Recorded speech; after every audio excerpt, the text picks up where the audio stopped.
DJ मलाही बाजार मंदिर के पीछे भट्टा रजब खहतेला कमर मुरबतेला भट्टा रजब खहतेला कमर मुरबतेला डाली के चूहा मुहा में हमारा माही लेखा मथेला भट्टा रजब भट्टा रजब खहतेला कमर मुरबतेला भट्टा रजब खहतेला कमर मुरबतेला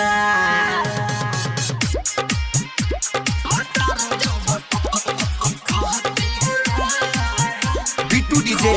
मलाही बाजार मंदिर के पीछे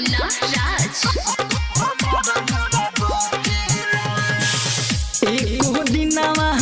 जहल न खाली आके खजाला उठावा के लाली एको दिनवा जहल न खाली आके खजाला उठावा के लाली पावतियो के हेला भदिया कबारी ले जाके कोना करे हाली हाली भट्टा रजब भट्टा रजब भट्टा रजब खहतेला कमर मुरबतेला भट्टा रजब खहतेला कमर मुरबतेला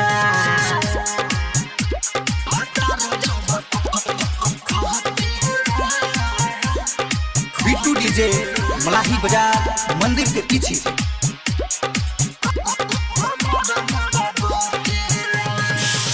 धड़कन धमन जे हमसे कह दिला धाई बैगन के अपना कर फराई संजीते अरविंद हमसे कह दिला धाई